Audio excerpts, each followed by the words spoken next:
Alright everyone, you remember Avenatti, the dude who put himself deliberately at the center of the entire Kavanaugh debacle with Christine Ford there? And remember, Christine Ford, the perpetual victim, horrible, terrible. She was treated so badly, and the liberals said she's like the greatest person ever, literally the Messiah. Have you heard from her lately? No, of course not. And that's by design. It was predicted. They would abandon her the second that Kavanaugh was confirmed. They would stop talking about her altogether. But Avenatti is an opportunist, so he's got this other client named Julie Swetnik. Julie Swetnik probably lied to Congress. Therefore, Chuck Grassley has referred possible charges to the FBI to investigate them. And it was very funny to see, like, the Krasensteins had a total meltdown. They're like, oh, he wants to investigate the victim instead of the perpetrator. And it's like, you haven't determined that Swetnik's a victim of anything.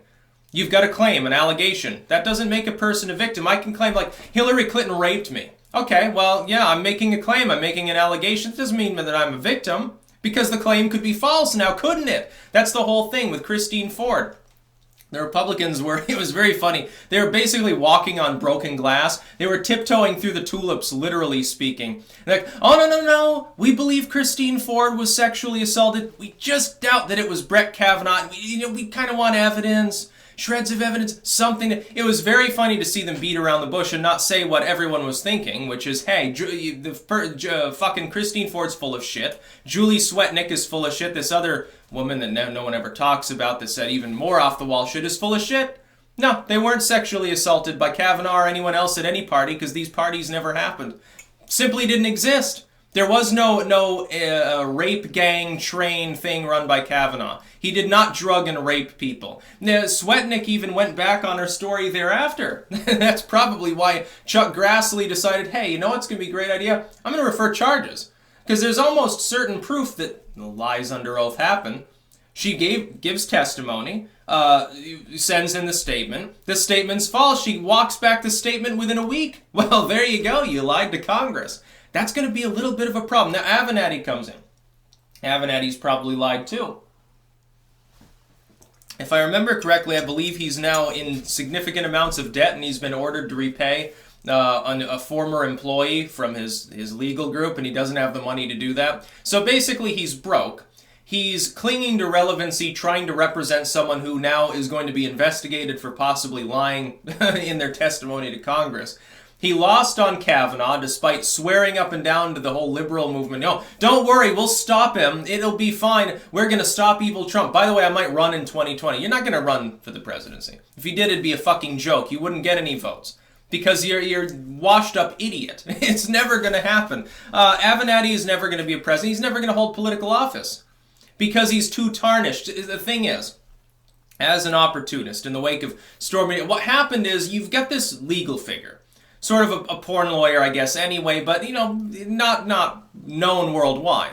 He clings onto the Stormy Daniels case, manages to represent her, and he gets his taste of fame. He gets his 15 minutes of fame, and all of a sudden, many people are calling him. They want him to represent them. Sort of like being an O'Mara or something like that, or what's his name from the Trayvon Zimmerman trial there. All of a sudden becomes super famous. His phone starts ringing off the hook. He's got media groups that want to pay him to talk.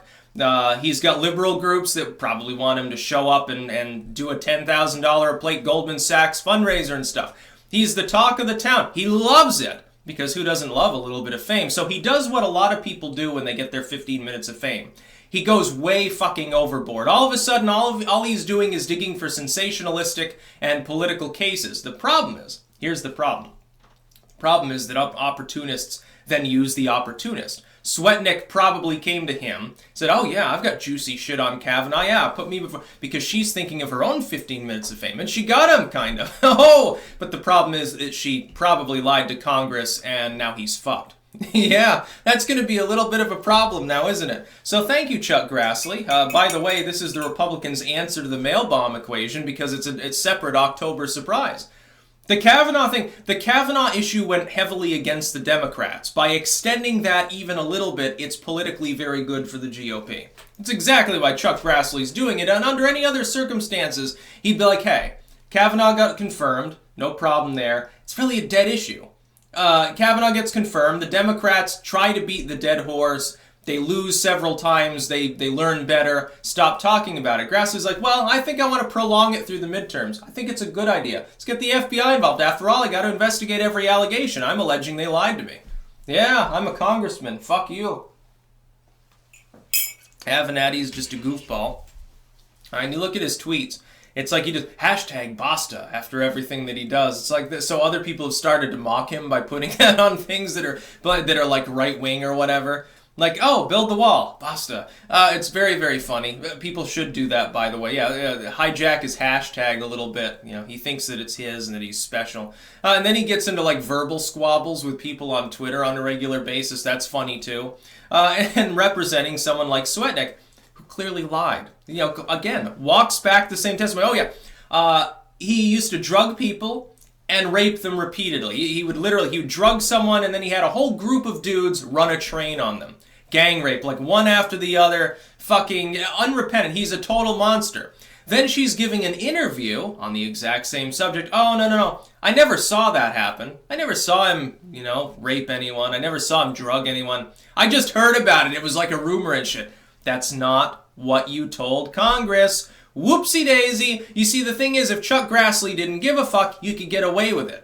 But Chuck Grassley gives a fuck because he's apparently shrewd politically. So he's going to put you up in fucking irons and it's going to be funny. And your lawyer's probably going to go to prison for not paying his employee because does he have what is it? What does he owe him? $2 million or some insane amount?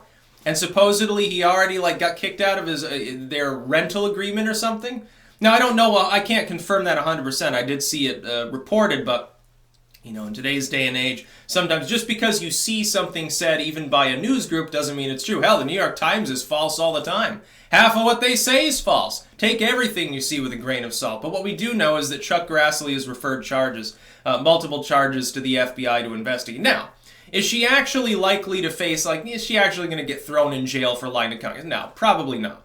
But it's politically inconvenient for the Democrats. It's definitely inconvenient for Avenatti, who appears to have his own problems at the moment. By the way, you haven't heard much from Stormy Daniels lately. Where's that tape that Stormy claims existed? Stormy and Avenatti and, what's his name, Tom Arnold or whatever, claim that there's a tape of Donald Trump saying the N-word. Where's the tape? I would think this would be the perfect time to release it. So fucking piss or get off the pot. Belly up to the bar and do your job. Look, you're saying the president is a virulent racist. Like you can actually prove that your claim about that is true. Fucking prove it then. Do the nation a solid and show us what we're dealing with. We have a right to know. There is no tape, so you're never going to see it probably. That's about all. Peace out.